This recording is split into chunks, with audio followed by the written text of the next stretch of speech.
हाँ जी भाई, good evening सभी को। सभी का स्वागत है लेट्स लर्न पर और करियरवेल एप्लीकेशन पर। क्लास आपकी शुरू हो गई है। देरी के लिए थोड़ा सा खेद है,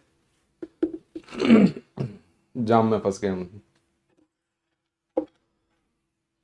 चलिए, आपकी क्लास शुरू हो गई है। जैसा कि आपको कहा था, पेपर 2 की क्लास आपके लिए होगी और वही हम प्रीवियस ईयर क्वेश्चंस को देखेंगे, है ना। हाँ, क्लास आपकी शुरू हो गई है। क्लास शुरू हो गई, सभी को गुड आफ्टरनून। सभी का स्वागत है, अभिनंदन है, आभार है लेट्स लर्न पर, और जो बच्चे करियरवेल एप्लीकेशन पर देख रहे हैं इस क्लास को, उनको ओके भाई। Good evening, good evening, good afternoon, जो भी बोल लो। 3, साढ़े 3, 4 बज रहा है। ठीक है, बढ़े भाई, आगे बढ़े। चल, शुरुआत करते हैं सवालों की। पेपर 2 की क्लास है ये, पहले से ही थंबनेल पे मेंशन होगा। थंबनेल अगर आप देख पा रहे हो तो थंबनेल पे मेंशन है, पेपर 2 की क्लास है ये। तो जो बच्चे पेपर 1 के इस क्लास को अटेंड कर रहे हैं उनकी क्लास नहीं है, पेपर 2 के लिए क्लास है। ठीक है, तो अगर आप लोग पेपर 1 के हैं, अगर आप कॉम्बो बैच में हैं या फिर आप पेपर 2 भी दे रहे हैं मैथ साइंस सब्जेक्ट से, तो उनके लिए उपयोगी होगी। पेपर 1 की क्लास नहीं है, मैं पहले क्लियर कर देता हूं। ठीक है भाई, चलो, ये रहा पहला सवाल। आज की शीट का पहला सवाल ये है, प्रैक्टिस करेंगे, क्वेश्चंस को देखेंगे और समझेंगे भाई, फिर सवालों के उत्तर क्या है इनको चेक करेंगे। ओके, देखिए, नंबर 1 क्वेश्चन ये रहा आपके सामने। पढ़िए पहले इस सवाल को। The length of the longest rod that can be placed in a room, 16 meter long, 12 meter broad and 10:2/3 metre high. मतलब एक लंबे, यहां पे लिखा होना चाहिए 16 मीटर, नहीं लिखा, ठीक है, 16 मीटर। 16 मीटर क्या है, लंबे, 12 मीटर चौड़े और 10 से ही 2/3 मीटर ऊंचे एक कमरे में बड़ी से बड़ी रखी जाने वाली छड़ क्या होगी। लॉन्गेस्ट पोल पूछा जा रहा है और उसकी लंबाई पूछी जा रही है आपसे। ठीक है,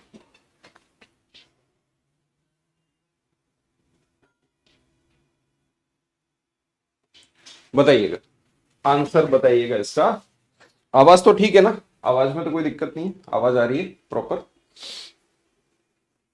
देखिए, यहां पर आपको क्या करना होगा, अगर एक कमरे की बात हो रही है तो इसका मतलब यह है कि ये क्यूबॉइड की बात हो रही है, क्योंकि यहां पे लंबाई चौड़ाई ऊंचाई तो अलग अलग है।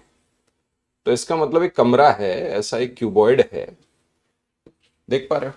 अब यहां पे सबसे बड़ी छड़ जो होगी वो क्या होगी, आप बताइए। इसका मतलब इस कोने से लेके इस कोने के बीच में ये एक छड़ होगी अंदर ऐसे, या इस कोने से इस कोने में, इस कोने से इस कोने में। आ रही है बात समझ में।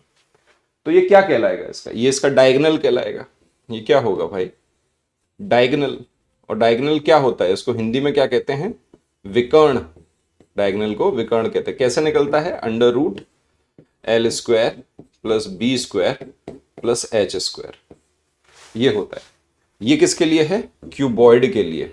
अगर आपको क्या दिया हो, क्यूबॉइड जिसकी लंबाई चौड़ाई और ऊंचाई अलग अलग हो, लेकिन अगर लंबाई चौड़ाई ऊंचाई बराबर है, लेंथ बराबर ब्रेथ बराबर हाइट है, तो वो क्या होगा, वो तो क्यूब कहलाएगा। और क्यूब की डायगोनल का फॉर्मूला क्या होता है, बस ये याद रख लेना, क्यूब की डायगोनल होती है √3 और ए का मतलब होता है क्या, एजेस। बस भाई, कर लो खत्म इस सवाल को। कतई सिंपल सा क्वेश्चन है ये। इसका मतलब अंडर रूट में क्या हो गया भाई, 16 का स्क्वायर प्लस 12 का स्क्वायर, और ये देखो 30 और 2 32 प्लस 32/3 का स्क्वायर। तो भाई आपको स्क्वायर करने पड़ेंगे, सीधी बात है, कोई शॉर्ट ट्रिक नहीं है। फॉर्मूले में वैल्यू पुट करनी है, बस वैल्यू पुट करके आंसर निकालिए। 16 का स्क्वायर होता है 256, 12 का होता है 144, 32 का होता है 1024 और 3 का होता है 9। लो भाई, आप देखोगे अगर 256 में 144 को अगर हम जोड़े हैं, 56 44 100 400 हो गया, और 9 का मल्टीप्लाई 400 में, तो कितना हो जाएगा भाई, 3600 प्लस 1024/9, और ये आ जाएगा आपका 4624/9। आ रही है बात समझ में। अब ये 9 किसका स्क्वायर है, ये तो पता है हमें, 9 तो 3 का स्क्वायर है, अंडर रूट का साइन लगाए। अब ये 4624 किसका स्क्वायर है? 100% ये किसी ना किसी का स्क्वायर तो हो गई होगा। अब देखिए इसको कैसे फाइंड कर लेते हैं। वैसे तो बच्चे हिट एंड ट्रायल मेथड से देख के समझ लेते हैं। अगर इसका यूनिट डिजिट 4 है, अगर इसका यूनिट डिजिट 4 है, जैसा कि आपको दिख रहा है 4620 है, अगर हम बोले भाई 400 या हम बोले भाई 4000 किसका स्क्वायर होगा? बताओ भाई, क्या 4000 स्क्वायर होगा? या इसके पास का कोई स्क्वायर देखो जो इसके सबसे नजदीक हो, तो आप बोलोगे सर इसके सबसे नजदीक तो 3600 नजर आ रहा है, जो कि 60 का स्क्वायर होगा, है ना। इसके पास में सबसे पास का स्क्वायर तो ये नजर आ रहा है, और आप बोलोगे सर इसका एक और नजर आएगा 4900, जो किसका होगा? 70 का होगा, है ना। 4900 और 3600 ये 60 का स्क्वायर है, ये 70 का स्क्वायर है। अब इसके बीच में ये स्क्वायर है, इसके नजदीक है। अगर यूनिट डिजिट 4 है तो इसका मतलब यूनिट डिजिट क्या होगी? या तो 2 होगी, 2 दूनी 4, या 8 8 64 8 होगी। इसका मतलब या तो ये 62 है या ये 68 है। किसके पास है? इसके पास है, इसका मतलब ये 68 का स्क्वायर है।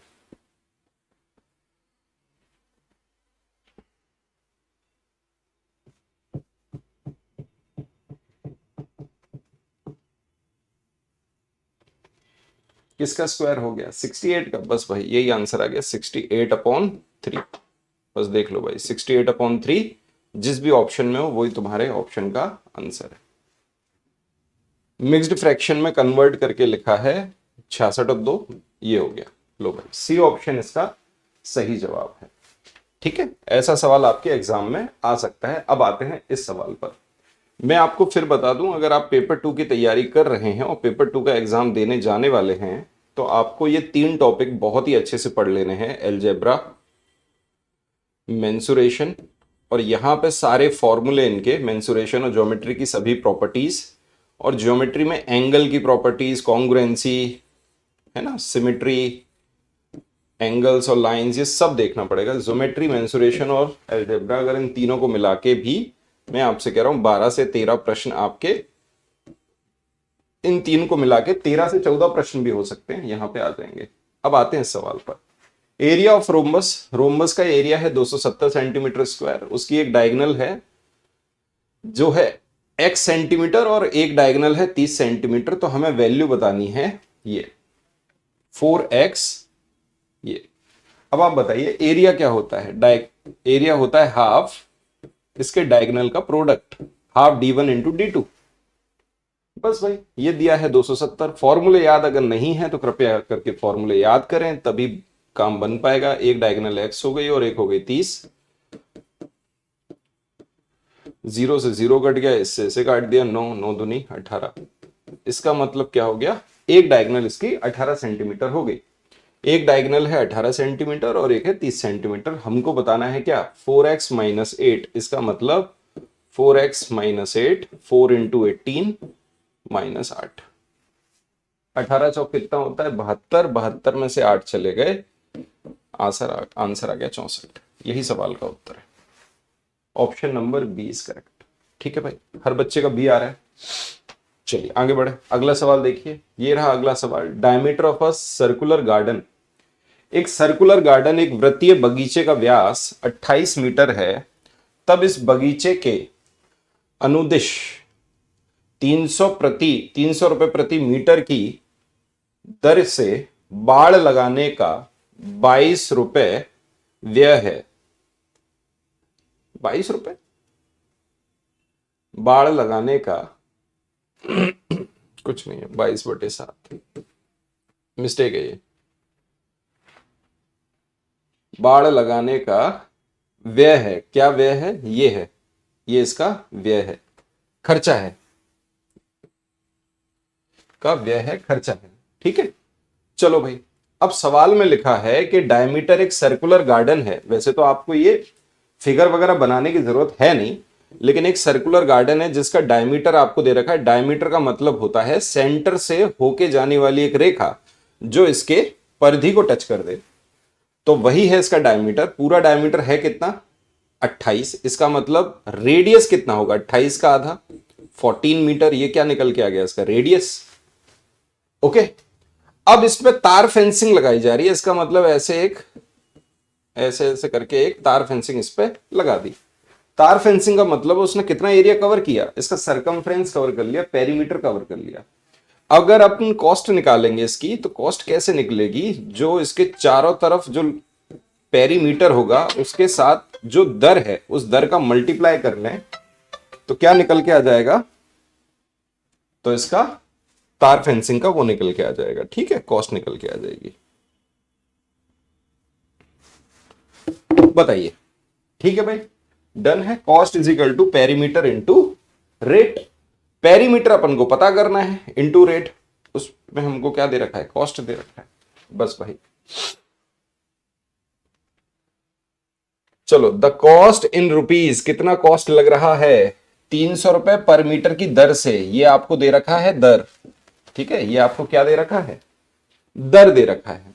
चलो भाई, अब आप देखोगे किसी वृत्तीय का 28 मीटर व्यास है, इसका मतलब रेडियस तो 14 मीटर होगी, और सर्कल का रेडियस होता है 2 पाई आर। पाई की जगह हमें 22/7 का प्रयोग करना है, तो 22/7 गुणा 14, ये क्या निकल के आ गया बताओ, ये अपना पेरीमीटर निकल के आ गया। ये आपका पेरीमीटर है, और 300 रुपए प्रति, 300 का मल्टीप्लाई कर दो। ये जो पूरा सॉल्यूशन है, यही इस सवाल का उत्तर है। कितना आंसर होगा भाई बताओ, सीधी बात है, 7 से काट दोगे, 88 इंटू 300, 8 24 की 4, हाथ सिलाई 2, 24 और 2 26, 26,400 रुपए का खर्चा आएगा टोटल। 26,400 रुपए का खर्चा आएगा। ए ऑप्शन आपका सही है, 26,400 रुपए का खर्चा है। आगे बढ़ते हैं, अगला सवाल देखते हैं। ये रहा अगला सवाल। The mean of 10 number is 58 and one of the number is 40, then what is the mean of the remaining 9 number. 10 संख्याओं का माध्य 58 है और इनमें से एक संख्या 40 है, तो शेष 9 संख्याओं का माध्य क्या है। इस सवाल को अगर हम पढ़ें तो देखिए, मीन का पहली बात तो मीन होता क्या है, मीन होता है जो आपको दिए रहते हैं नंबर्स, उसका सम बटे में उसके नंबर्स। तो अगर मुझे सम निकालना होता है तो सम का मतलब क्या है, जो आपको मीन दिया है गुणा एन। मीन की जगह आप एवरेज भी समझ सकते हो, औसत एक ही बात है, मीन और औसत एक ही बात है। तो अगर मैं सम निकालूं, बेसिक से करूं इस सवाल को, तो मीन कितना है 58 और कितनी संख्याएं हैं 10, कुल मिला के उन 10 संख्याओं का जो योग है वो निकल के आ गया हमारे सामने, कितना 580। यदि उनमें से एक संख्या 40 है और 40 इसमें से मैं घटा दूं, एक संख्या 40 है, 40 घटा दिया, तो जो शेष 9 संख्याएं हैं, तो शेष सम क्या बचेगा 9 संख्याओं का 540। और यदि मुझे मीन निकालना है तो सम अपॉन नंबर बटे में 9 कर दिया, यही उसका क्या निकल आया, माध्य। आंसर आ गया 60। ऑप्शन कौन सा सही है, बी ऑप्शन इसका सही है। हर एक बच्चे ने सही उत्तर दिया है। अब आप एक बात समझिए, ये प्रश्न ऐसा है कि जिसमें आपको पेन भी नहीं चलाना। आप पेन भी क्यों चलाओगे इस प्रश्न में, देखिए सबसे पहली बात यह है कि ये जो बोलते हैं ना मीन या एवरेज, इसका मतलब होता है इक्वल डिस्ट्रीब्यूशन। हम एक कॉन्सेप्ट पर इसको समझते हैं कि भाई इक्वल डिस्ट्रीब्यूट कर दिया, बराबर हिस्सों में तोड़ दिया। जैसे अगर 10 संख्याओं का मीन कितना है 58 है, तो मैं मान लेता हूं ये ऐसे ही होगा 58 58 58 58, और ऐसे ये पूरी 10 संख्याओं का कितना होगा 58 होगा। ठीक है, आपसे कहा कि जो एक संख्या है वो 40 है, वो इससे कम है, कितनी कम है बताओ, बताओ। अगर ये जो संख्या है ये 40 है, ये तो इसके बराबर ही है, या इससे कम है या इससे ज्यादा है। आप बोलोगे सर 18 का अंतर आ रहा है।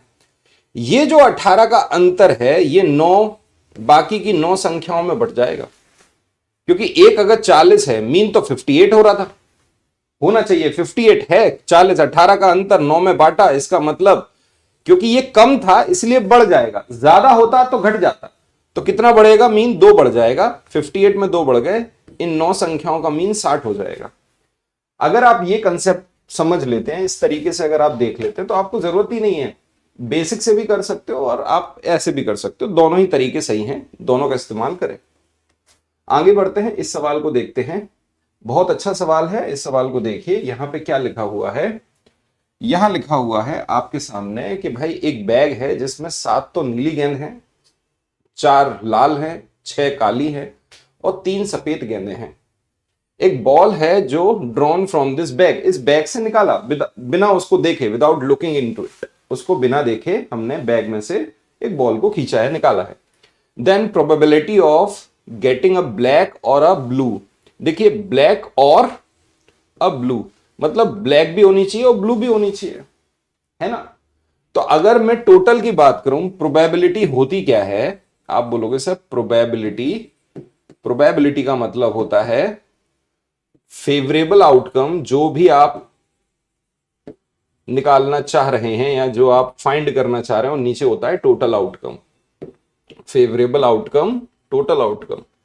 भाई टोटल क्या होगा आप बताओ, टोटल आप बोलोगे सर इनको जोड़ दीजिए, 6 और 3 9, ये पूरा 20 हो रहा है, हो गया 20। अब यहां पे क्या होनी चाहिए, या तो काली होनी चाहिए या नीली होनी चाहिए। काली कितनी है 6, नीली कितनी है 7, तो 6 और 7 13, तो 13/20 इस सवाल का उत्तर आ गया। Option number C is correct. है सिंपल, आसान है। देखिए प्रोबेबिलिटी का क्वेश्चन आएगा आपके पेपर 2 में, आता है, इस सवाल को अच्छे से देख लीजिए, आ जाता है सवाल, ठीक है। आगे बढ़ते हैं, अगला प्रश्न देखते हैं। ये रहा अगला प्रश्न, the difference between the square root and cube root of a number. इसके ऊपर भी भाई स्टार लगाइए। ये जो आपका स्क्वायर रूट और क्यूब रूट है, इस पर आपका एक प्रश्न 100% आएगा। आपके पेपर में एक प्रश्न 100% आएगा, तो कृपया करके आपको स्क्वायर रूट और क्यूब रूट याद होने चाहिए। आप स्क्वायर रूट और क्यूब रूट याद करके रखें। 30 तक तो स्क्वायर आपको याद होने चाहिए, 15 तक तो आपको क्यूब रूट याद होने चाहिए, मुझे ऐसा लगता है। आइए अब आपके सामने ये रहा सवाल, 7 to 9 इंटू 64 के वर्गमूल और घनमूल का अंतर क्या है। वर्गमूल का मतलब है भाई स्क्वायर रूट, और ये हो गया क्यूब रूट, ठीक है।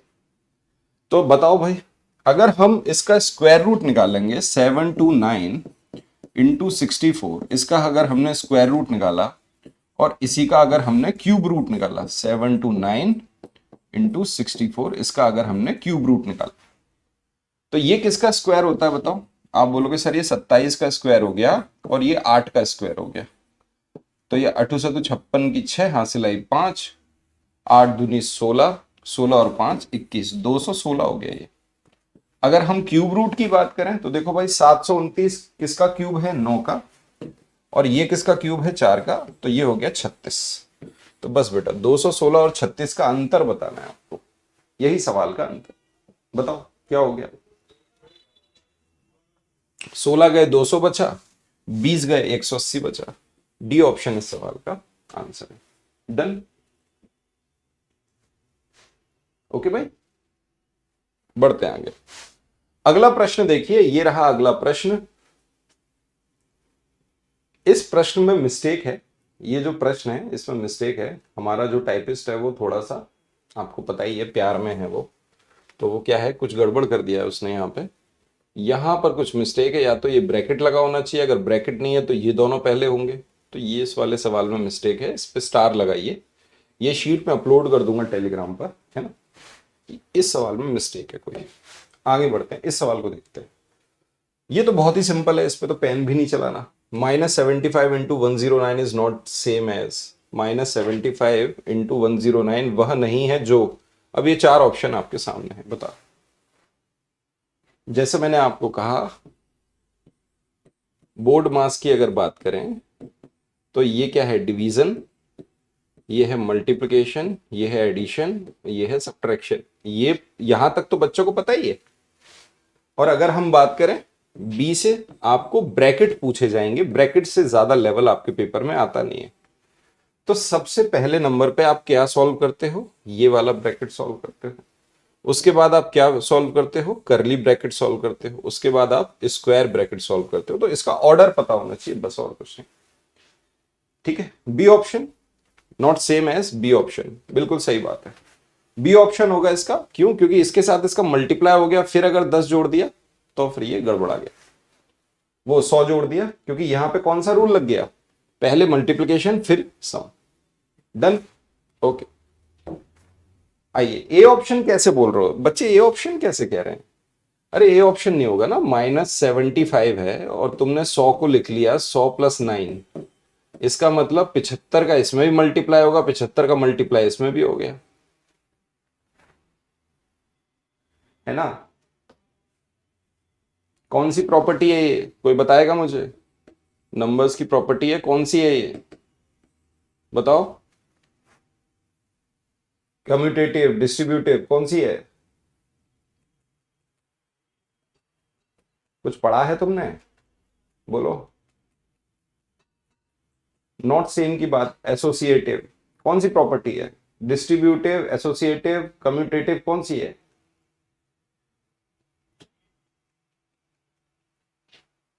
तो समझ में आ रहा है क्या करके आने वाले हो तुम लोग? आगे बढ़ो, चलो। एम और एन, दो अंकों की, पढ़ लेना इनको, निकालो अपने मोबाइल से, इंटरनेट खोलो, सारी प्रॉपर्टीज पढ़ो, पेडागोजी में भी सवाल आएगा इसका। क्लोजर प्रॉपर्टी है। अब क्लोजर एक अलग चीज होती है।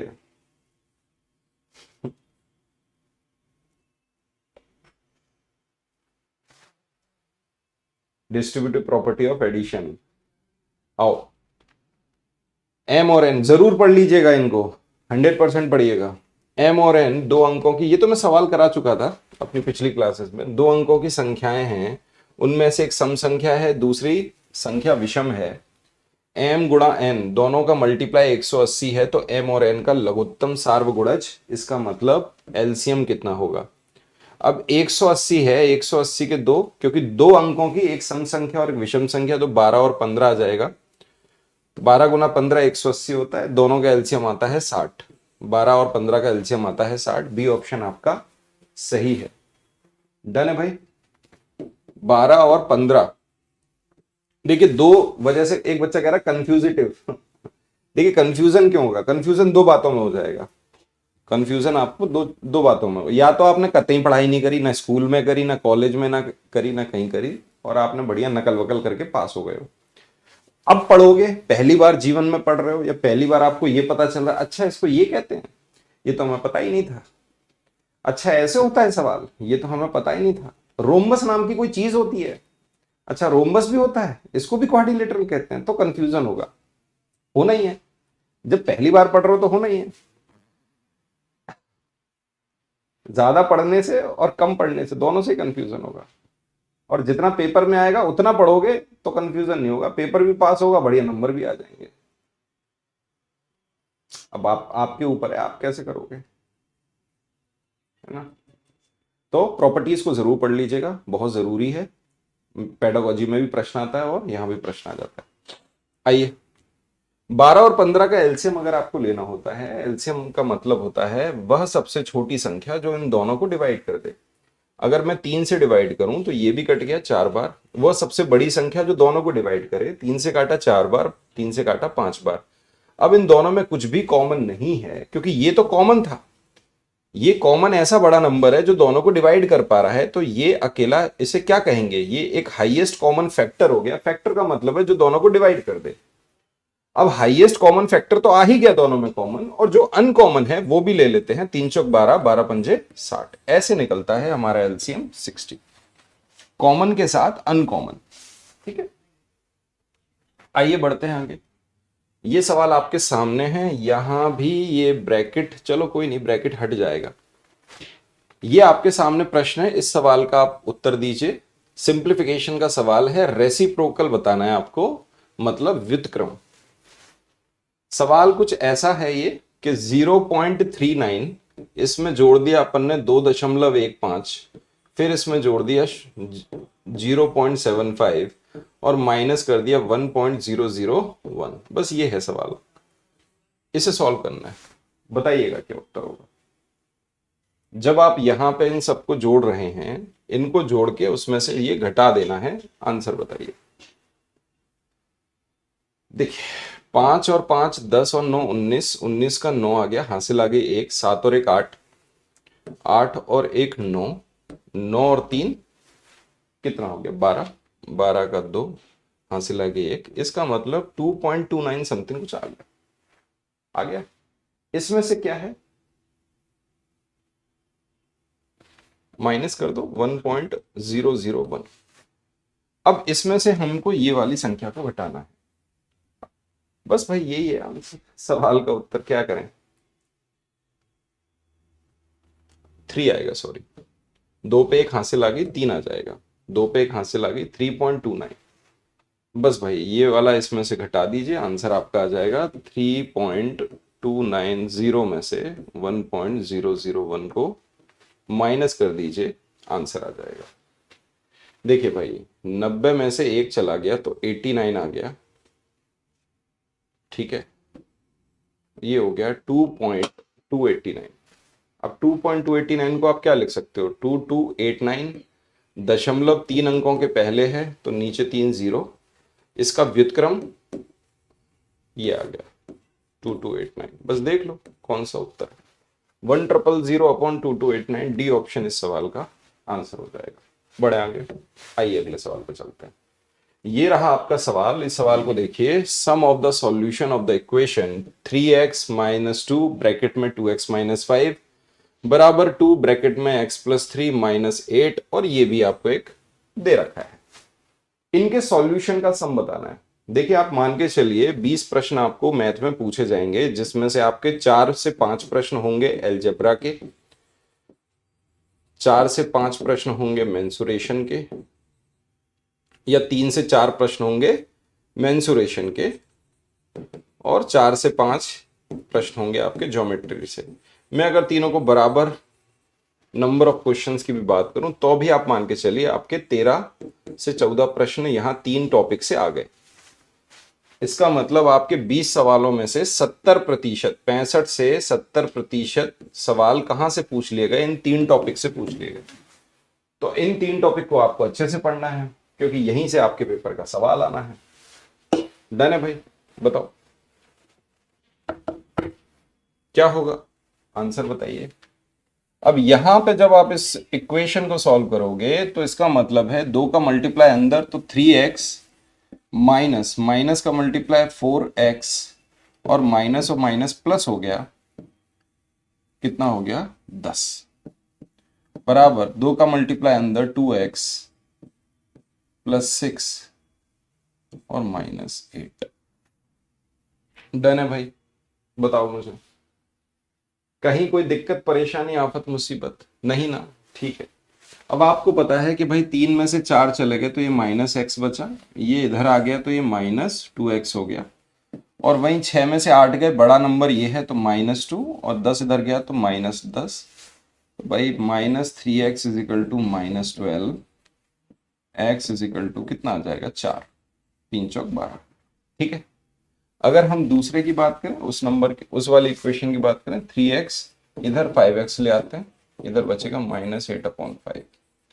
एक ही बात है, कैसे भी कर लो, या उधर 3 ले जाओ, इधर 8/5 ले आओ, तो ये 2x माइनस से माइनस कट करो, x = 4/5, ठीक है भाई। तो यहां पर x का कितना आ गया 4/5, और वो आ गया 4, दोनों को जोड़ दीजिए, 4 + 4/5 मतलब 24/5। ऑप्शन नंबर कौन सा सही है, बी ऑप्शन आपका सही, option number B is correct, ठीक है। डन है भाई, आगे बढ़ते हैं। अगला प्रश्न देखिए, the sum of the coefficient of x⁴ x² in the product of, इस इक्वेशन और इस इक्वेशन का आपस में प्रोडक्ट करना है। ये देखो, ये आपको दे रखे हैं, इसके गुणनफल में x⁴ और x⁴ के गुणांकों का योग बताइए। जब आप इस सवाल को करोगे, स्टार लगाइए, ये प्रश्न पूछा जाता है x² - x + 4, और इसके साथ प्रोडक्ट होगा x³ - 2x² + 3x + 1। अब आप एक बात समझिए, हमें चाहिए किसके कोफिशिएंट, x⁴ और x⁴ के, हमको तो इन्हीं के कोफिशिएंट चाहिए। तो अगर मैं इसका इसमें मल्टीप्लाई करूं तो देखो ये 3 और 2, तो ये तो 5 बन जाएगा, हमें जरूरत ही नहीं है, हमें जरूरत केवल x⁴ की है। तो हम केवल उन्हीं का गुणा करें जिससे x⁴ बने।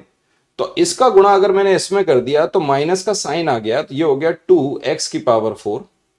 अगर इसका गुणा मैं इसमें कर दूं तो x⁴ बन जाएगा, जिसका कोई औचित्य नहीं है, हमारे काम का नहीं। इसमें अगर कर दूंगा तो यहां पर कितना हो जाएगा +x², ठीक है भाई। अब ये देखो -x का इसमें करेंगे तो ये बन जाएगा -x⁴। अगर -x का इसमें करेंगे तो देखो ये क्या बनेगा x⁴, हमारे काम का नहीं। इसमें अगर करेंगे तो ये हो जाएगा -3x²। इसमें करेंगे तो माइनस एक्स आएगा, तो एक्स भी नहीं चाहिए हमें, केवल एक्स की पावर 4 और एक्स की पावर मतलब एक्स स्क्वायर, इनके कोफिशिएंट को देखना है। तो हम एक्स की पावर 4 और एक्स की पावर 2 ही देख रहे हैं बस। अगर 4 का मल्टीप्लाई इसमें करेंगे एक्स की पावर 3 बनेगा, इसमें करेंगे तो ये हो जाएगा -8x²। बस भाई, इसके अलावा हमें कुछ चाहिए भी नहीं था, इतने में हमारा काम बन गया। अब आप बताओ -2 और -x कितना हो गया, -3x⁴। और अगर आप इसको आपस में जोड़ दोगे x² को तो कितना हो जाएगा, 8 और 3 11 हो गया, 11 में से तो ये -10 और ये हो गया x²। ठीक है भाई, x² का कोफिशिएंट है -10, x⁴ का कोफिशिएंट है -3, दोनों को जोड़ दीजिए, आंसर आ जाएगा -13। ठीक है भाई, है ना। कल मेरे को किसी ने रील भेजी, पता नहीं, वो तो सब बढ़िया है, पता नहीं कोई बोल रहा था, बाबा बोल रहा था, कौन बोल रहा था कि 17 में कितने जोड़े जाएं जिससे 70 हो जाए। हाँ, 17 में क्या जोड़ा जाए जिससे 70 हो जाए, ऐसा ऐसा कुछ था कि 17 में क्या जोड़ा जाए जिससे 70 हो जाए, ऐसा कुछ था। तो बालक ने बोल दिया कि इसमें हम नेगेटिव इंटीजर जोड़ेंगे, हम इसमें -53 जोड़ देंगे।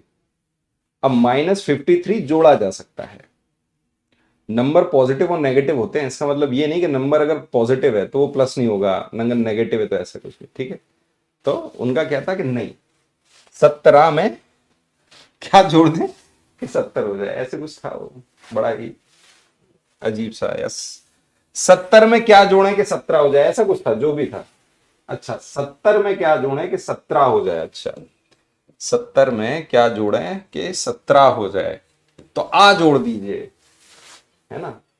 अब ये जो फालतू की बात जो की थी इन्होंने, इस फालतू की बात से क्या हुआ पता है, जो थोड़े कम पढ़े लिखे लोग होते हैं वो, उनको तो मजा आ जाता है, उनको लगता है भा क्या बात कर दी, जबकि टेक्निकली क्या है ना। चलो आओ भाई, इस सवाल पे, कंपाउंड इंटरेस्ट के सवाल पे आते हैं। तो वही है कि मैं भी अगर फालतू की बातें करूंगा ना, तुमको मजा आ जाएगा, तुमको बहुत मजा आ जाएगा, तुम बोलोगे अरे सर मजा आ गया, तो मजा आ गया। ऐसी बातें करो सर, ऐसी अच्छी बातें करो बस। ठीक है, बच्चा कहता है मैं हिंदी मीडियम से, बेटा मैं भी हिंदी मीडियम से, मैं भी हिंदी मीडियम का पढ़ा हुआ बच्चा हूँ। मैं कोई क्या कहते हैं, कोई उत्तराखंड के किसी वो बड़े स्कूल में पढ़ा हुआ हूँ, अगर ऐसा होता तो कोई बात अलग होती, है ना। खुद को बेहतर बनाना है, खुद को बेहतर हमें करना होगा, हम लोग टीचर बनना चाह रहे हैं, और अगर अपन टीचर बनेंगे तो फिर अपन बेहतर बनेंगे ना यार, है ना। कल देखा था वो एक रील और दिखा रहे थे, वो भेजा किसी ने, उसमें बिहार के टीचर से पूछ रहे थे भारत का उपराष्ट्रपति कौन है, तो वो भी नहीं बता पा रहे थे, है ना। तो हमको बेहतर बनना है, अगर कोई हमसे बोले कि वाइस प्रेसिडेंट कौन है, तो हमें पता होना चाहिए वाइस प्रेसिडेंट किसे कहते हैं, है ना? इतना भाषा में ज्ञान होना चाहिए, चाहे हम हिंदी के हों चाहे हम अंग्रेजी के हों। अगर हम अंग्रेजी के हैं तो हमें हिंदी पता होनी चाहिए, बिल्कुल होनी चाहिए, 100% होनी चाहिए। अगर कोई बच्चा बोले कि मैं अंग्रेजी माध्यम से पढ़ता हूं, तो उसको पता होना चाहिए हिंदी क्या होती है, क्योंकि हिंदी भी अपने आप में एक भाषा है, और हिंदी सबसे बड़ी भाषा है इस देश में बोलने वाली। ठीक है, और ऐसे ही आपको इंग्लिश पता होना चाहिए, इतना ज्ञान होना चाहिए कि कभी कोई सवाल करे तो सवाल का हम जवाब दे पाए, क्योंकि हम टीचर हैं, हम टीचर बनने वाले हैं। ठीक है, इससे बाहर आ जाइए, इन सब चीजों से बाहर निकलिए, हमको पढ़ना है, हम लैंग्वेज को भी पढ़ेंगे, हम सीखेंगे सब कुछ, है ना। आइए, the compound interest on a sum of 20,000 for 1.5 year at 10% per annum compounded semi annually, semi मतलब हाफ ईयरली, यहां पे हाफ ईयरली भी लिखा होता तो भी आप समझ जाते कि सेमी एनुअली का मतलब है हर 6 महीने में, हर 6 महीने में आपका ब्याज का दर लगेगा। ठीक है, सवाल में लिखा हुआ है 20,000 रुपए 1.5 वर्ष का 10% वार्षिक की दर से चक्रवृद्धि ब्याज, जबकि ब्याज अर्धवार्षिक संयोजित होता है। अब आप समझ जाइए, अर्धवार्षिक संयोजित होने का मतलब ये है कि जो आपको दर दे रखी है, ये दे रखी है आपको वार्षिक, मतलब 12 महीने की, तो 6 महीने की कितनी हो जाएगी, या मैं बोलूं भाई 1 साल की, अगर ब्याज की दर 10% है तो आधे साल की कितनी हो जाएगी, या 6 महीने की कितनी हो जाएगी, 5%, है कि नहीं, हाँ या ना, बताओ। अब इस सवाल को अगर आप प्रॉपर फॉर्मूले से करोगे, आपके सामने एक फॉर्मूला होता है amount is equal to principal into 1+r/100 की पावर t। अब ये जो आपका फॉर्मूला होता है, इससे आप क्या निकालते हो, पहले अमाउंट निकालते हो, मिश्र धन जिसे कहते हैं। प्रिंसिपल का मतलब मूलधन, अमाउंट का मतलब मिश्र धन, आर का मतलब रेट जिसे दर कहेंगे, टी मतलब समय। और इंटरेस्ट निकालने के लिए हमको क्या करना होता है, मिश्र धन में से मूलधन, अमाउंट में से प्रिंसिपल को माइनस करना होता है। सिंपल सी बात है। हम लेकिन तरीके दूसरे सीखेंगे। हमारा मेथड ये रहेगा कि अगर 2 वर्ष की बात की जाए तो 2 वर्ष का हमने एक रेशियो ऐसा याद कर लिया 2:1। 2:1 का मतलब यह है कि प्रिंसिपल पर जो ब्याज मिला वो ये आ गया, और इस ब्याज पर जो ब्याज मिला वो ये आ गया। समझ पा रहे हो? ब्याज की दर मान लो R% मैंने मान ली। देखो कितनी जल्दी ये सवाल सॉल्व हो जाएगा, सेकंडों में सॉल्व होगा, कैलकुलेशन भी बहुत कम हो जाएगा। ऐसे ही अगर हम 3 साल के लिए करें या 3 बार के लिए करें, आप ऐसा समझ सकते हैं ये लिखा है 2 बार, ये लिखा है 3 बार। अगर 3 बार ब्याज लग रहा है, जैसे अगर मैं 4 साल कहूं और इसको 4 बार लिख दूं तो एक ही बात होगी, 4 बार। इसका होगा 3 बार का या 3 साल का 331, ये होगा 4641।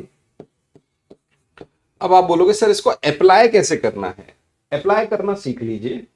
आपके सामने लिखा है 20,000 रुपए, 20,000 का 5% कितना होगा? 2 जीरो काट दिए, मल्टीप्लाई कर दिया 1,000 रुपए।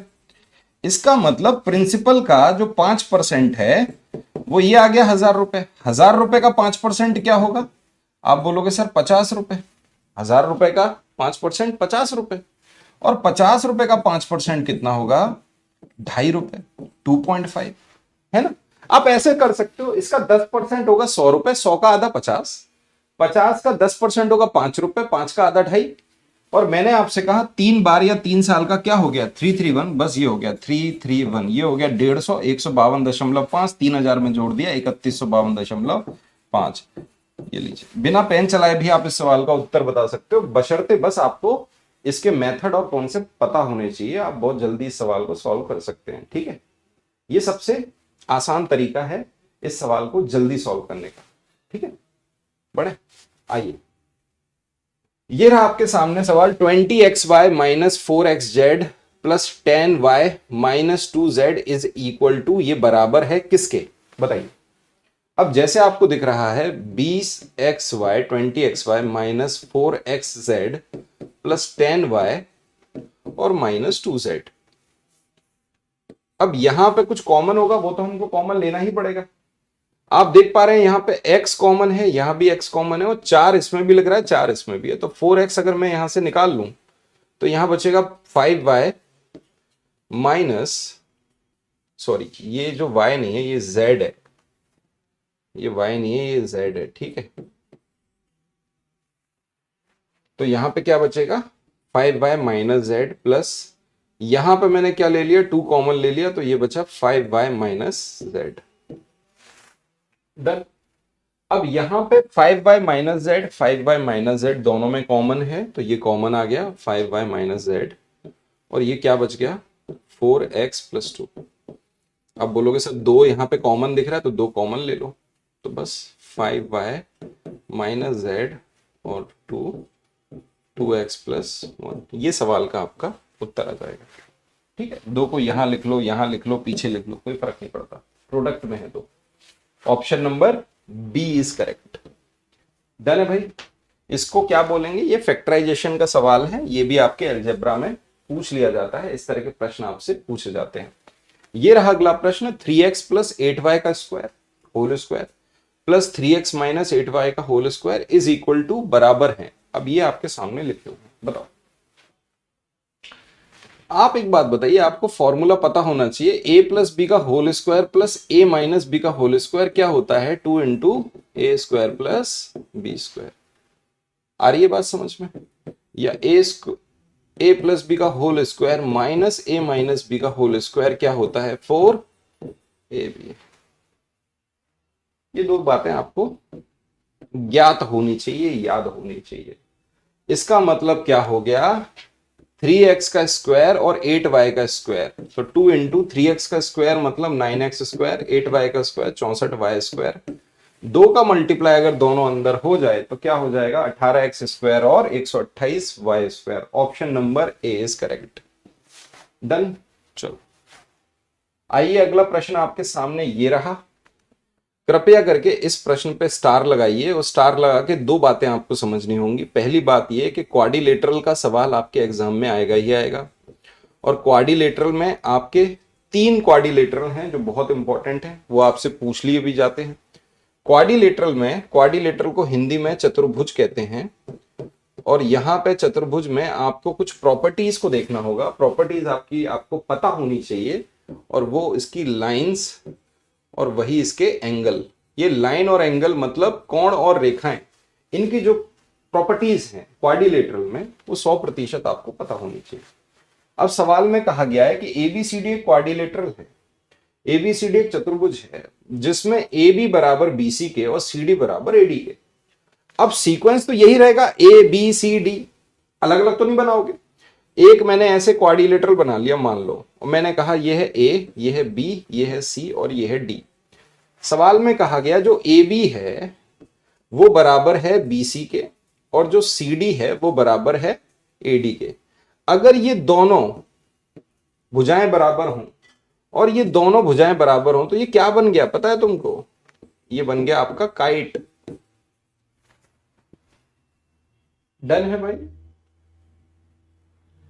द क्वाड्रिलेटरल हैज, ये लिखा, 2 line of symmetry, 1 line of symmetry BD, no line of symmetry और 1 line of symmetry AC. AC पर 1 लाइन ऑफ सिमेट्री होगी, बीडी पर 1 लाइन ऑफ सिमेट्री होगी, एक सम्मत रेखाएं होंगी। बताओ भाई, अगर हमने कहा ए बी सी और डी है, ठीक है, ए बी सी डी है, या मैं यहां से अगर इसको ऐसे बनाऊं, इसका नामकरण कुछ यूं कर दूं मैं, अगर ऐसे मैं इसका नामकरण कर दें हम, ए बी सी और डी, तो बोलोगे सर ए बी बराबर विस्के और सी डी बराबर एडी के। तो भाई ये जो आपको डायगोनल दिख रही है, यहीं पर इसकी 1 लाइन ऑफ सिमेट्री बनेगी, 1 लाइन ऑफ सिमेट्री बीडी, ये लो, ठीक है। आइए सवाल को देखते हैं। The sum of complementary and supplementary, भाई इसको भी ढंग से पढ़ लेना। कॉम्प्लीमेंट्री सप्लीमेंट्री स्टार लगा लो, 100% आएगा। कॉम्प्लीमेंट्री एंगल का मतलब होता है 2 एंगल का सम 90 डिग्री के बराबर, ये एंगल इस एंगल का कॉम्प्लीमेंट्री होगा। सप्लीमेंट्री का मतलब है जब 2 एंगल का सम 180 डिग्री के बराबर होता है, ये एंगल इस एंगल का सप्लीमेंट्री होगा। कॉम्प्लीमेंट्री को हिंदी में बोलते हैं पूरक या कोटि पूरक, और सप्लीमेंट्री को हिंदी में बोलते हैं समपूरक, ठीक है। सवाल में लिखा है किसी कोण y के पूरक और संपूरक कोणों का योग 220 है, तो तब 4y माइनस 30 डिग्री का मान क्या है? अगर मान लीजिए कोई एंगल है, उस एंगल का कॉम्प्लीमेंट्री और सप्लीमेंट्री की बात करूं मैं, एंगल हो गया थीटा, तो इसका कॉम्प्लीमेंट्री क्या हो गया 90 डिग्री माइनस थीटा, और इसका सप्लीमेंट्री क्या हो गया 180 डिग्री माइनस थीटा। मान लीजिए कोई वैल्यू हम रख देते हैं, हमने रख दी वैल्यू 30 डिग्री। अगर ये 30 डिग्री है तो 90 में से 30 गया तो ये कितना होगा कॉम्प्लीमेंट्री इसका 60 डिग्री, क्योंकि दोनों का सम 90 डिग्री होना चाहिए। 180 में से 30 चला गया तो ये कितना हो गया 150 डिग्री, इसका मतलब इन दोनों का सम 180 होना चाहिए। तो कॉम्प्लीमेंट्री सप्लीमेंट्री समझ में आ रहा है। अगर मैं इसको लिख दूं भाई 60 डिग्री, तो ये कितना हो जाएगा 30 डिग्री, और ये कितना हो जाएगा 120 डिग्री। अब यहां पे बस समझने वाली बात यह है कि सदैव चाहे कोई भी एंगल हो, इसके सप्लीमेंट्री और कॉम्प्लीमेंट्री का जो अंतर है वो हमेशा 90 डिग्री आता है। कॉम्प्लीमेंट्री और सप्लीमेंट्री के बीच का अंतर सदैव 90 डिग्री होता है। अब ये सवाल हो गया खत्म। अगर सप्लीमेंट्री और कॉम्प्लीमेंट्री का सम दे रखा है 220, तो उनका अंतर क्या होता है 90 डिग्री। तो बस बेटा कॉम्प्लीमेंट्री से कॉम्प्लीमेंट्री गया, 2 सप्लीमेंट्री बराबर कितना हो गया 210, यही हो गया 200 नहीं 310 हो रहा। बस 2 से काट दो इसको, 2 एकम 2, 2 पंजे 10, 2 पंजे 10, 155 डिग्री आ गया सप्लीमेंट्री। तो बस भाई थीटा क्या निकलेगा 180 में से 155 गए, कितना बचा 25 डिग्री। एंगल निकल के आ गया आपका 25 डिग्री। अगर 25 डिग्री आपका एंगल है, आपको वैल्यू फाइंड करनी है किस में, इसमें वैल्यू पुट करके करनी है। तो 25 चौक 100, 100 में से 30 चले गए, आंसर आ गया 70 डिग्री। यही सवाल का उत्तर है, option number C is correct. Done है भाई, बोलो। चलो आगे बढ़े। ये रहा आपका सवाल। दो भुजाएं हैं ए बी और बी सी ट्राइंगल में, जिसकी लंबाई ये दे रखी है 14 सेंटीमीटर 17 सेंटीमीटर। किसी त्रिभुज एबीसी में दो भुजाएं हैं ए बी और बी सी जिसकी लंबाइयां हैं 14 सेंटीमीटर और 17 सेंटीमीटर। तब इस त्रिभुज की तीसरी भुजा AC की लंबाई के लिए निम्नलिखित में से कौन सा सत्य है? Then which of the following is true for the third side of AC of a triangle. देखो यार, अगर हम साइड की बात करें तो साइड के आधार पर दो प्रॉपर्टीज होती हैं ट्राइंगल की। ट्राइंगल की प्रॉपर्टीज ये हैं कि मान लो कोई ट्राइंगल है और उसकी ये साइड हो गई A, B और C। तो यहां दो प्रॉपर्टी हैं, एक तो है सम, दो भुजाओं का सम करें या दो भुजाओं का डिफरेंस लें। तो प्रॉपर्टी ये कहती है किसी भी दो भुजाओं का सम A प्लस बी तीसरी भुजा से अधिक होगा, B प्लस C तीसरी भुजा से अधिक होगा, C प्लस A तीसरी भुजा से अधिक होगा। और वहीं जो डिफरेंस अगर हम लेंगे A माइनस बी, वो तीसरी भुजा से छोटा होगा, B माइनस C या C माइनस A। बस ये प्रॉपर्टी अगर आपने समझ ली, ट्राइंगल की कोई भी दो भुजाओं का योग तीसरी भुजा से सदैव अधिक होगा। The sum of any two side of a triangle is always greater than the third side. ठीक है, समझ में आ गया? इसका मतलब ये रहा कि अगर एक साइड 14 है और एक 17 है तो तीसरी साइड बतानी है। दोनों का सम कितना हो गया बताओ? आप बोलोगे दोनों का सम हो गया 31। इसका मतलब 31 से छोटा होगा, 31 से छोटा होगा। दोनों का अंतर कितना आ गया? 3। सम आ गया 31, अंतर आ गया 3, तो 3 से बड़ा होगा। 3 से बड़ा 31 से छोटा। बराबर नहीं होगा, आप ये नहीं कह सकते 3 से बड़ा या बराबर, 31 से छोटा या बराबर ना। 3 से बड़ा होना चाहिए, 31 से छोटा होना चाहिए। ऑप्शन नंबर डी आपका सही है। आगे बढ़े, अगला सवाल देखें। ये रहा अगला सवाल। लिखो भाई या देखो, इसको सॉल्व करने की कोशिश करिए। सवाल में लिखा हुआ है कि एक साइड है डीसी पैरेललोग्राम में जो प्रोड्यूस्ड कर दी हमने ई तक, such that angle BCE 70 degree, angle DAB X degree, angle ADB 40 degree, angle DBC Y, angle BDC Z, then the value of X plus Y plus Z equal to. किसी समांतर चतुर्भुज, देखो भाई पहली बात तो एक मैं लिखा देता हूं तुमको। एक सवाल तुम्हारा 100% बन गया यहां से। अगर हम चतुर्भुज के एंगल की बात करें तो ये हो गया स्क्वायर। स्क्वायर के अगर चारों एंगल की बात करें, मैं ऐसे पुट कर देता हूं A, B, C और D। ये हो गया स्क्वायर। स्क्वायर को बोलते हैं हिंदी में वर्ग। इसके चारों एंगल बराबर होते हैं A plus B plus C plus, या A बराबर B बराबर C बराबर D। ठीक है। एक प्रॉपर्टी होती है कि अगर दो पैरेलल साइड हैं, क्योंकि इसकी चारों साइड बराबर हैं, तो चारों एंगल भी बराबर हैं। दूसरा, इसके आमने सामने के एंगल भी बराबर होंगे। एंगल A बराबर एंगल C, एंगल B बराबर एंगल D। दूसरा, अगर ये पैरेललोग्राम, वो दो पैरेलल साइड हैं, तो उन दोनों पैरेलल साइड के ये जो एडजेसेंट एंगल होंगे, ये वाले आसन्न कोण, इनका सम भी, जैसे angle A plus angle B, angle बराबर angle B plus angle C बराबर angle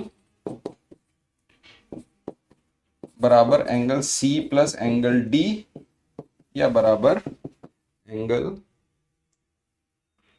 D plus angle A, ये बराबर होंगे 180 डिग्री के। अब ये सभी पे लागू होगा। कोई भी दो ये पैरेलल, कोई भी पैरेललोग्राम हो उस पर ये बात लागू होती है। ठीक है। अगर हम रेक्टेंगल की बात करें, ये रहा रेक्टेंगल, तो रेक्टेंगल में क्या होगा? यहां भी चारों साइड, चारों एंगल बराबर होते हैं, ABCD, और ये सारी की सारी प्रॉपर्टी यहां भी लागू होती है रेक्टेंगल पर। अगर बात करें अपन रोम्बस की, या बात करें अपन पैरेललोग्राम की, तो रोम्बस में क्या होता है? ये जो उसका डायगोनल होता है वो इसका एंगल बाइसेक्टर होता है, इन एंगल का बाइसेक्टर होता है। वही चीज यहां भी लागू होती है। यहां भी जो डायगोनल होता है वो उसका एंगल बाइसेक्टर होता है। तो आप देख पा रहे हो इसके ये वाला और ये एंगल ए बी सी और डी, अगर ये रोम्बस है तो रोम्बस के अंदर ये मत बोलना कि ये चारों एंगल आपस में बराबर होंगे। चारों एंगल बराबर नहीं होते, आमने सामने के बराबर होते हैं। एंगल ए बराबर एंगल सी, एंगल बी बराबर एंगल डी। और क्योंकि ये पैरेलल लाइंस हैं तो इन दोनों का सम 180 डिग्री तो होगा ही। यही चीज यहां भी होगी। ये वाला एंगल ए एंगल बराबर सी के और बी एंगल बराबर डी के। ये थोड़ा सा आपको याद रखना होगा। ठीक है भाई, डन है। चलो ट्रपेजियम की बात करें तो ट्रपेजियम में क्या होता है, ये वाला एंगल और ये एंगल और ये एंगल और ये एंगल।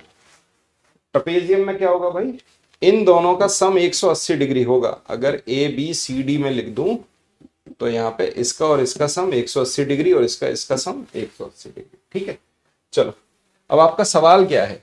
सवाल में कहा गया है कि भाई एक पैरेललोग्राम है ए बी सी डी, ये बना लिया हमने एक parallelogram A B C D,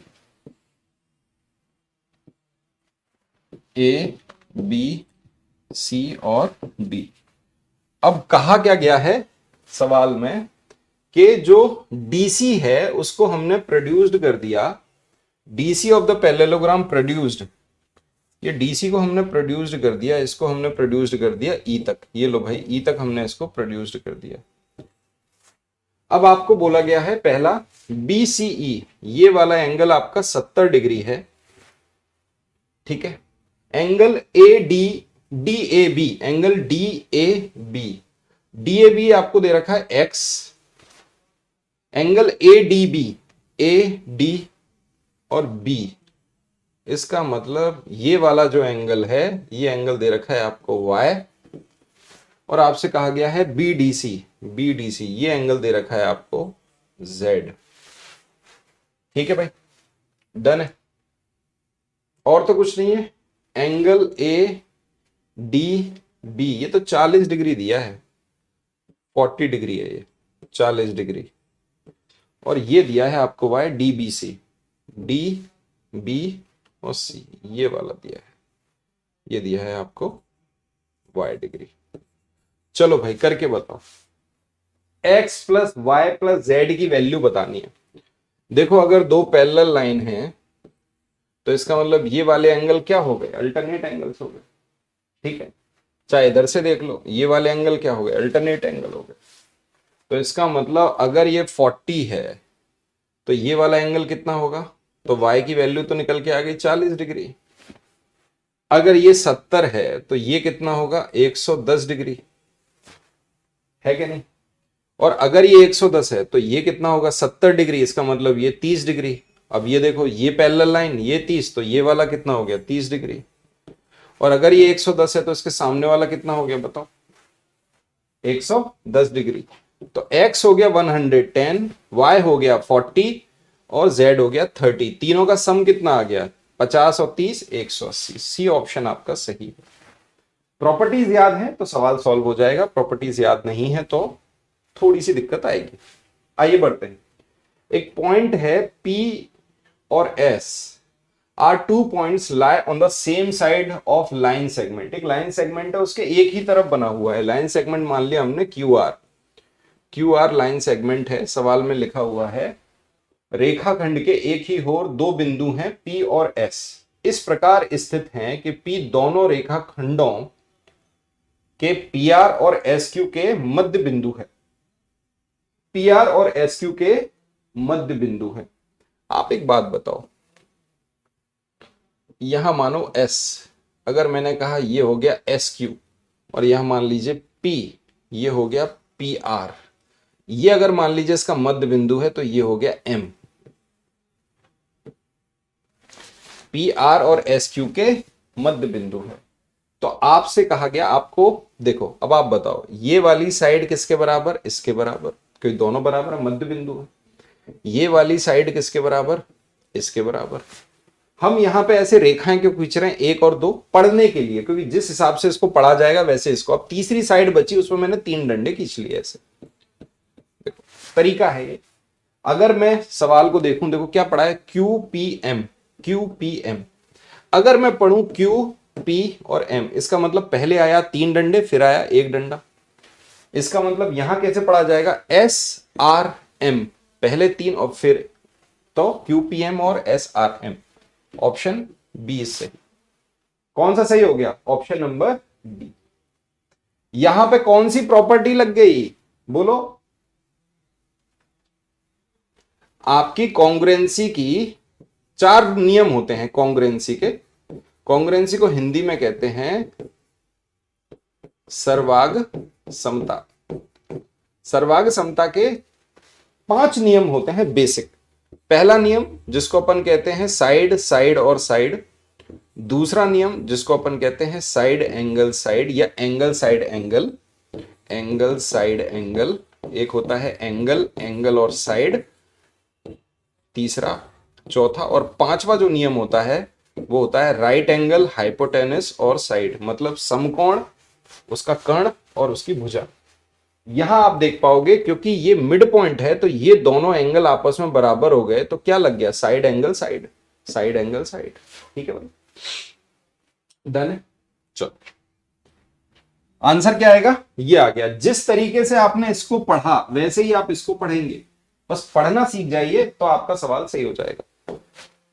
ये लीजिए अगला प्रश्न देखिए इस सवाल को। East side of a rhombus of shaped field. एक रोम्बस शेप्ड फील्ड है किसी सम चतुर्भुजाकार खेत के प्रत्येक भुजा 30 मीटर और उसका एक विकर्ण 48 मीटर है, तो खेत का क्षेत्रफल क्या होगा। तो खेत का क्षेत्रफल क्या होगा। आइए सवाल को अगर हम देखें तो किस तरीके से सवाल को हम करने वाले हैं समझिएगा। अगर हम इस सवाल को देखें तो देखो हमारे पास में एक फॉर्मूला होता है रोम्बस का, उसका एरिया निकालने का, क्षेत्रफल हाफ d1 इंटू d2। एक तो ये हो गया। दूसरा क्या होता है जिसको अपन बोलते हैं 4a square is equal to d1 का स्क्वायर और d2 का स्क्वायर।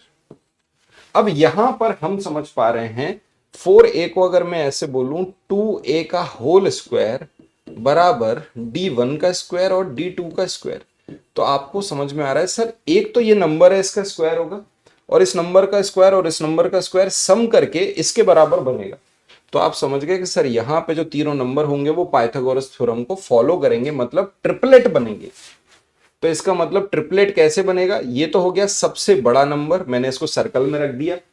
उसके बाद d1 और d2, इसका मतलब यहां जो नंबर होंगे जैसे मैंने लिख दिया 3, 4 और 5। तो देखो 3 का स्क्वायर और 4 का स्क्वायर दोनों को जोड़ा तो 5 के स्क्वायर के बराबर हो गया। सवाल यहीं पे खत्म होता है। अब आइए सवाल में लिखा है जो उसकी एज है वो कितनी है 30, तो 2a किसके बराबर 30 के, एक डायगोनल कितनी है 48, सॉरी a बराबर 30 के तो 2a बराबर 60 के, और दूसरी डायगोनल हमको निकालनी है। बस बेटा ट्रिपलेट देखो, अगर मैं बोलूं 12 पंजे, अगर मैंने बोला इसे 5 माना और मैंने बोल दिया 12 पंजे 60, 12 चौक 48, तो ऐसे ही 12 तिया 36, दूसरी डायगोनल निकल आई आपकी 36, एक डायगोनल है आपकी 48। बस भाई खत्म हो गया सवाल। अगर ये आप सीख गए करना तो आप सवाल को बहुत तेजी में सवाल को सॉल्व करोगे, उड़ा दोगे। ठीक है, आपके सामने ये रहा फॉर्मूला, इस फॉर्मूले में भी वैल्यू पुट कर सकते हो, लेकिन यहां मैं ट्रिपलेट देख पा रहा हूं, ट्रिपलेट वही लगी, देखो 3 4 5 वही लग गई, 3 4 5। ट्रिपलेट के जो मल्टीपल होते हैं वो भी ट्रिपलेट होते हैं। इसका दुगना में लिख दूंगा ना 10, 8 और 6, ये भी ट्रिपलेट। बस यहां समझना ये है कि जो 2a है ये सबसे बड़ा नंबर है, मतलब ये वाली साइड हाइपोटेनस होगी। बस इस चीज को समझ लेना। हो गया सवाल। 48 गुणा 36 बटे 2, हाफ d1 इंटू d2। बस भाई हाफ 48 गुना 36, यही सवाल आपको सॉल्व करना है। क्या आंसर आएगा बताओ, 864। बी ऑप्शन आपका सही जवाब है। फॉर्मूले में वैल्यू पुट करनी पड़ेगी, एक ही जगह 30 लिखना पड़ेगा, 30 का स्क्वायर होगा 900, 900 का गुणा करोगे 4 में, 48 का स्क्वायर करना पड़ेगा, 48 के स्क्वायर को फिर उसमें से घटाओगे, फिर d2 की वैल्यू निकालोगे। लेंदी है भाई, ये सीख लिया तो थोड़ा तेज हो जाओगे। आगे बढ़ते हैं, अगला सवाल देखिए, ये रहा अगला सवाल। The area of a circle, the area of a circle is equal to the area of rectangle. एक सर्कल और रेक्टेंगल का एरिया बराबर है। रेक्टेंगल के डायमेंशन आपको दे रखे हैं, मतलब किसी वृत्त का क्षेत्रफल किस विमाओं वाला 14 सेंटीमीटर और 11 सेंटीमीटर वाले एक आयत के क्षेत्रफल के बराबर है। आयत का क्षेत्रफल क्या होता है भाई? 14 गुना 11।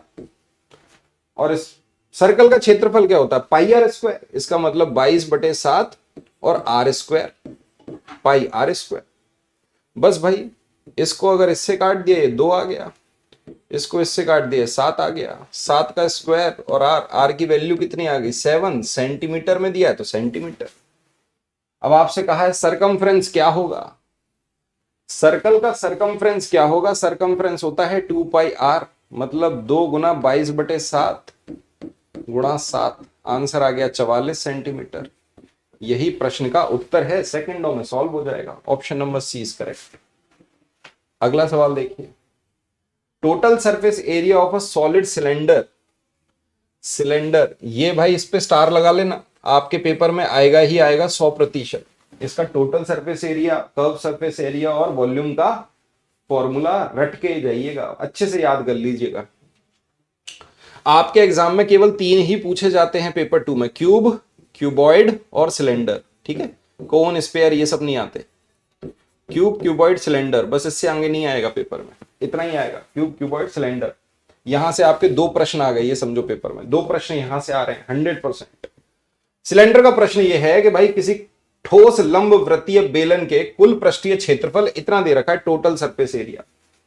यदि उसका वक्र पृष्ठ क्षेत्रफल उसके कुल पृष्ठीय क्षेत्रफल का 1/3 है, if it's curve surface area is 1/3 of its total surface area, तो उस बेलन की त्रिज्या व ऊंचाई क्रमशः, उसकी त्रिज्या और ऊंचाई बतानी है हमको। 4 ऑप्शन आपके सामने दे रखा है।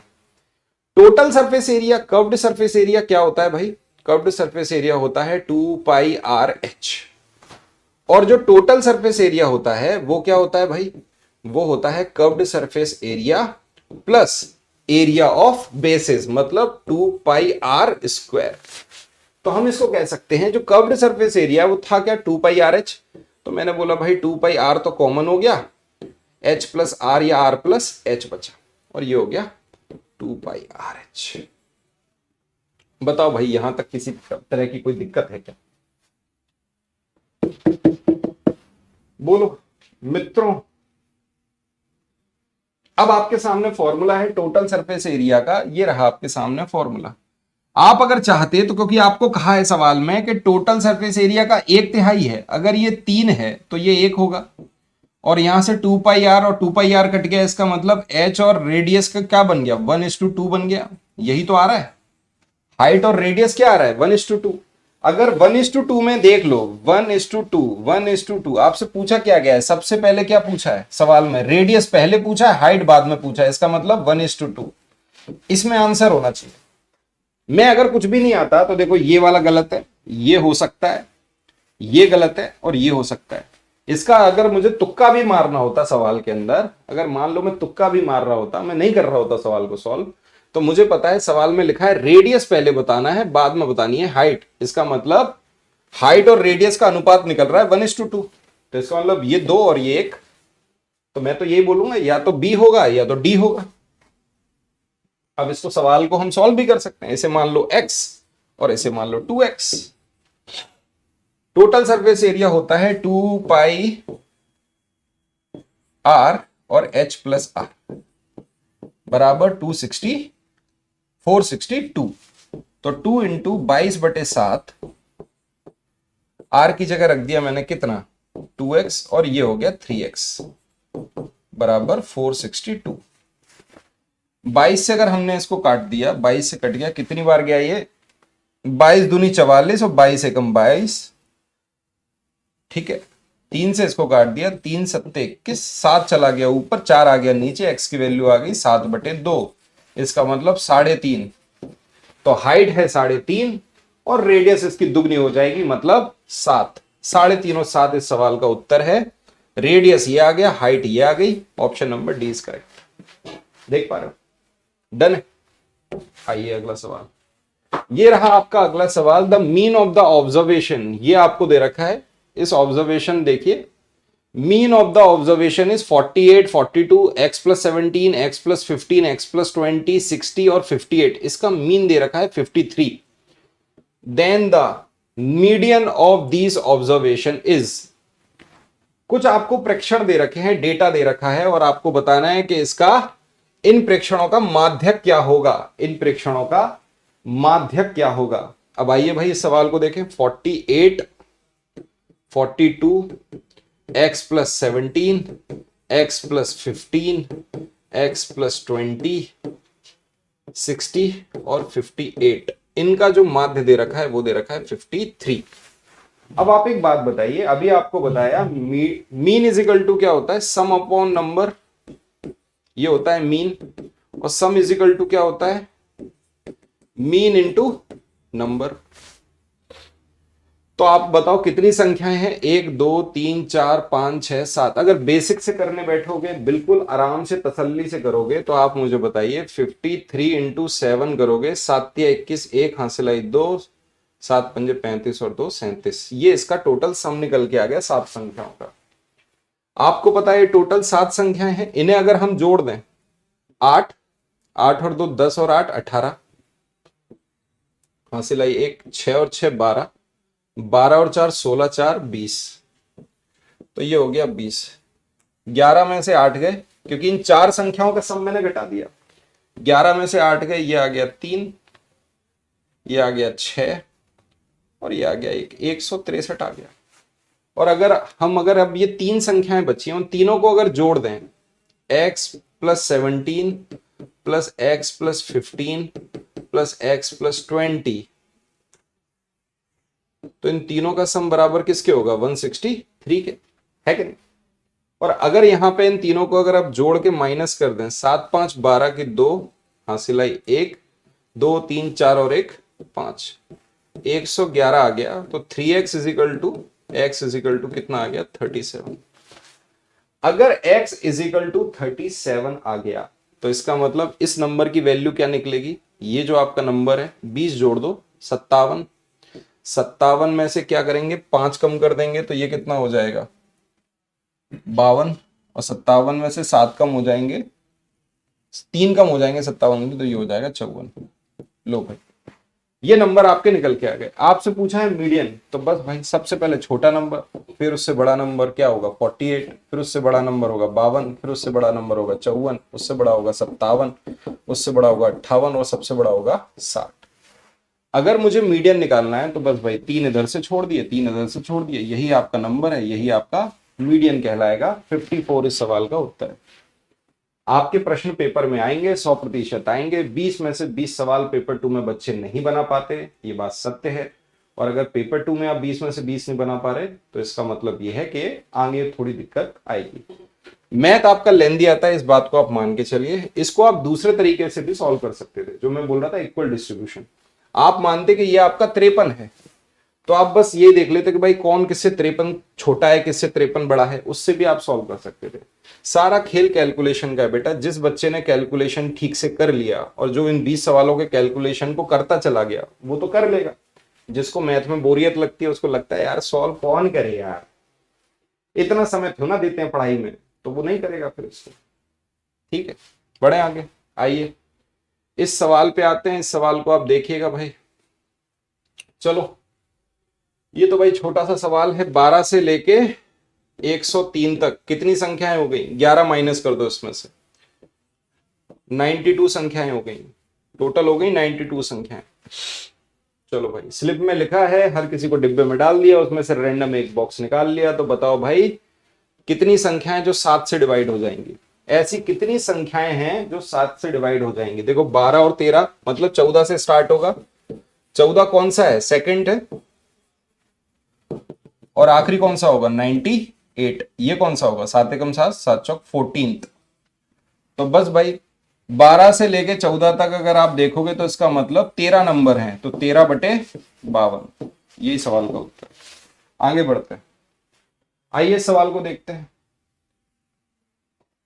इस सवाल को देखिए, the least number which must be added to 577। ऐसा सवाल आपके 2 साल लगातार आपके ऑनलाइन पेपर में पूछा गया। ऑनलाइन पेपर में पूछा गया। अब ये सवाल अगर बेसिक से करोगे, एनसीईआरटी के मेथड से करोगे तो लेंदी हो जाएगा।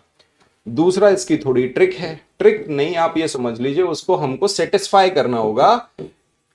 आप ये सोच सकते हो हिट एंड ट्रायल मेथड है, ट्रिक भी ना कहूंगा मैं, हिट एंड ट्रायल मेथड बोलूंगा। देखो कैसे, आपको सबसे पहले क्या देखना होगा, यूनिट डिजिट। अगर हम यूनिट डिजिट की बात करें, अगर हम इकाई का अंक की बात करें कि भाई इकाई का अंक क्या होगा या यूनिट डिजिट क्या होगी, तो हम ये कह सकते हैं कि भाई जो भी स्क्वायर होते हैं, जितने भी स्क्वायर होते हैं, उनका इकाई का अंक क्या होगा, या तो 0 हो सकता है, 1 हो सकता है, 4 हो सकता है, 5 हो सकता है, 6 हो सकता है और 9 हो सकता है। ये मैंने क्या बोला, मे बी, मतलब हो सकता है, ठीक है। और क्या नहीं होता, 2, 3, 7 और 8। अगर आपका इकाई का अंक 2, 3, 7, 8 बन रहा है तो आप साफ बोल दोगे ये परफेक्ट स्क्वायर नहीं है। ये तो पहला पॉइंट हो गया, इकाई का अंक। अगर हम दूसरा पॉइंट बोलें तो दूसरा पॉइंट ये कहता है कि भाई 6 से पहले जो नंबर आएगा वो ऑड नंबर आना चाहिए, 5 से पहले जो नंबर आना चाहिए वो 2 आना चाहिए, और बाकी की संख्याएं जो हैं उससे पहले का नंबर इवन आना चाहिए, चाहे वो 1 हो, 4 हो, 9 हो, कुछ भी हो, ठीक है। अब आता है तीसरा, जिसको अपन बोलते हैं डिजिटल सम। अगर हम डिजिटल सम की बात करें, अंकों के योग की बात करें और सिंगल डिजिट बनाने की बात करें, तो परफेक्ट स्क्वायर का डिजिटल सम होता क्या है, 1, 4, 7 और 9। ये परफेक्ट स्क्वायर के डिजिटल सम आते हैं, ये परफेक्ट स्क्वायर के डिजिटल सम आते हैं। और अगर चौथा एक और है, उसको अपन बोलते हैं लास्ट 2 डिजिट। आखिरी की 2 अंकों को अगर हम चेक करेंगे तो कहां तक, 24 तक जितने भी स्क्वायर के आखिरी के 2 अंक होते हैं वही सारे के सारे स्क्वायर के आखिरी के 2 अंक होते हैं। अब आपके सामने ये रहा सवाल 5, 7, 7, 4। अगर मैं इसमें 1 जोड़ दूं तो कितना आ जाएगा, 5। 2 जोड़ दूं तो कितना आएगा, 6। 5 जोड़ दूं तो कितना आ जाएगा, 9। और 7 जोड़ दूं तो कितना आ जाएगा, 11। यही तो बोला है, the least number must be added. तो आप मुझे बताओ, अगर मैंने 1 जोड़ा तो ये हो गया पीछे के 2 अंक 75, 2 जोड़ दिया तो पीछे के 2 अंक हो गए 76, अगर इसमें 5 जोड़ दिया तो 79, और अगर हमने इसमें 7 जोड़ दिया तो ये हो गया 81। ठीक है भाई, ये रहा आपके सामने, बोलो हाँ या ना, बताओ,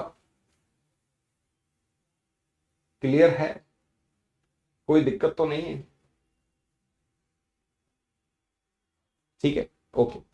हमने कहा 5 के पहले क्या आना चाहिए, 2 आना चाहिए, तभी परफेक्ट स्क्वायर होगा, इसका मतलब पहला ऑप्शन गलत हो गया। अगर हम 2 जोड़ रहे हैं तो कितना आ रहा है, 6। 6 के पहले ऑड आना चाहिए, ये हो सकता है, 6 के पहले ऑड आ रहा है। उसके बाद आते हैं अपन पांचवा, तीसरा ऑप्शन क्या है, 5 जोड़ो तो 9 के पहले इवन आना चाहिए, 9 के पहले ऑड आ रहा है, ये ऑप्शन भी गया।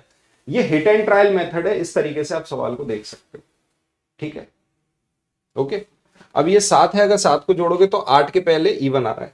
अगर हम इस पूरे नंबर को जोड़ दें 5, 7 और ये भी जोड़ दें 5, 7, ठीक है भाई, हमारे सामने 2 ऑप्शन है, या तो ये हो सकता है या ये हो सकता है, ठीक है भाई,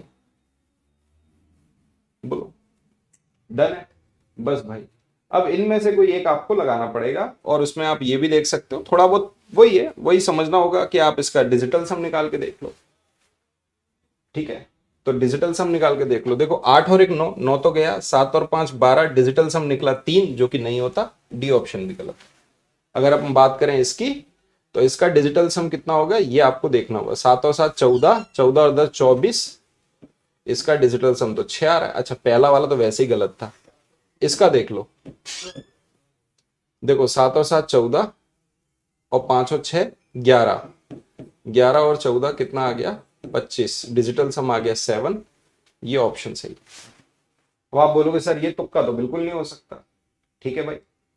अगर एक बार आपको ये याद हो गए, बच्चे पहली बार किसी को भी पढ़ोगे, पहली बार कुछ भी आप पढ़ोगे, पहली आप जीवन में रोटी, मैं आपसे कह रहा हूं लड़कों से, आप जाके जरा किचन में रोटी बना के बताना, बेटा आपके परखच्चे उड़ जाएंगे, आप रोटी नहीं बना पाओगे, ठीक है। वहीं आपकी मदर या आपकी बहन या जो भी किचन में अच्छे से काम कर लेते हैं, वो एक झटके में रोटी बना के रख देंगे, वो 20 रोटी इतनी तेज सेक लेंगे कि आप नहीं सेक पाओगे, पहली बार जो भी कुछ आप सीखोगे, एक बार अगर आपने इसको रट लिया तो आप एक बात बताओ, आप पेन चलाते क्यों? आप तो अपना दिमाग चलाओ ना। आप ऐसे बताओ 4 और 1 5, 5 के पहले 7 आ रहा है, ये नहीं हो सकता। ऐसे ऐसे तो आप खुद ही देख के बता दोगे ना, है ना। चलो कोई नहीं, आइए आगे बढ़ते हैं। 4 अंकों की संख्या है 1573y3 और ये किसका मल्टीपल है? 3 का। The sum of all possible value of y, ये मैं करा चुका हूं सवाल। 4 अंकों की एक संख्या है जो कि 3 का एक गुणज है। 3 का गुणज का मतलब 3 से भाग आ सकता है। तो 5 और 1 6 और 3 तो कट गया, y की जगह 0 3 6 9 आ सकता है। टोटल इनका सम होता है 18। अगला सवाल ये रहा आपके सामने वैल्यू 3.5 2.4 4.8 तीनों का गुणा कर दीजिए और ये आपके सामने वैल्यू लिखिए। इसका मान क्या होगा? सिंपल सवाल है, आप लोग कर लोगे। एडिटिव इनवर्स का मतलब है अगर पावर पॉजिटिव है तो वो नेगेटिव हो जाएगी। अगर वो नेगेटिव है, एडिटिव इनवर्स का पावर पॉजिटिव तो नेगेटिव हो जाएगी, और अगर नेगेटिव है तो पॉजिटिव हो जाएगी। ये होता है आपका योज्य प्रतिलोम, मतलब एडिटिव इनवर्स। Additive inverse. और अगर a है तो 1/a हो जाएगा, और 1/a है तो a हो जाएगा। इसको अपन बोलते हैं मल्टीप्लिकेटिव इनवर्स। मल्टीप्लिकेटिव इनवर्स, ठीक है भाई, गुणात्मक प्रतिलोम। डन है। अब आपके सामने ये रहा सवाल 2 की पावर -3 1/8 -3 माइनस आ गया 343। बस भाई इसको कर लो। अगर ये माइनस में आ रहा है तो ये प्लस में आना चाहिए। यही सवाल का उत्तर है। ऑप्शन नंबर कौन सा हो गया बोलो? ठीक है, डन है। चलो भाई, ये रहा आपका अगला सवाल। इस सवाल को हम करा चुके हैं। x और y हैं रिस्पेक्टिवली एचसीएफ और एलसीएम दिया हुआ है 135 108 और 198 का। तो x अपॉन y की वैल्यू बताइए। अभी आपको बताया है एलसीएम निकालना बेहद आसान है, 135 108 और 198। एचसीएफ होता है वह सबसे बड़ा नंबर जो तीनों को कट कर दे। 9 ही मुझे नजर आ रहा है। 9 से काटा 15 बार गया, 9 से काटा 12 बार गया, 9 से काटा 22 बार गया। तो 9 क्या हो गया इसका? एचसीएफ। एचसीएफ अपॉन एलसीएम, यही आपको बोला गया है x अपॉन वाई। तो ऊपर आ गया 9, नीचे क्या आएगा? 9 तो कॉमन है, अनकॉमन देख लो। तो आप बोलोगे सर अगर मैं 3 से काटूंगा तो ये भी कटेगा 5 बार और ये कटेगा 4 बार। अगर मैंने 4 ले लिया तो 4 तो हट गया, इसमें से भी 2 हट गया तो 11 आ गया। तो ये आ गया 11 गुना 5। यही सवाल का उत्तर है। 9 से 9 तो कट गया, आपका ये बचेगा 1/660। यही सवाल का आंसर आ जाएगा। Option number D is correct. ठीक है, चलो भाई क्लास को यहीं समाप्त करते हैं। वैसे तो 50 सवाल लाया था, लेकिन अब 6 बजे तुम्हारी दूसरी क्लास है। टेलीग्राम पे अपलोड कर दूंगा इन सवालों को मैं, वहां से प्रैक्टिस कर लीजिएगा। और जो मैंने पहले जो क्लासेस ली थी मैथ्स विद उदय सर, ये टेलीग्राम चैनल है, वहां से आप इसको देख लीजिएगा। मैंने पहले भी क्लास ले रखी है, लास्ट ईयर की बहुत सारी मैराथन है आपकी पेपर 1 पेपर 2 की। मैं अपने टेलीग्राम पे उनको अपलोड करके दोबारा से अपलोड कर दूंगा विद फाइल के साथ में। तो वहां से टेलीग्राम से आप देख लीजिएगा। ठीक है, चलिए थैंक यू सो मच, बहुत बहुत शुक्रिया। पढ़ाई करिए, आपका जो पेपर है आई होप आप बहुत अच्छा दे के आए। प्रीवियस ईयर क्वेश्चंस को तो पढ़िए, सबको पढ़ लीजिए, 3 टॉपिक तो अच्छे से देख लीजिए, ज्योमेट्री, अलजेब्रा, मेंसुरेशन, सारे के सारे सवाल सॉल्व करके जाइए 2019 से। ठीक है, थैंक यू।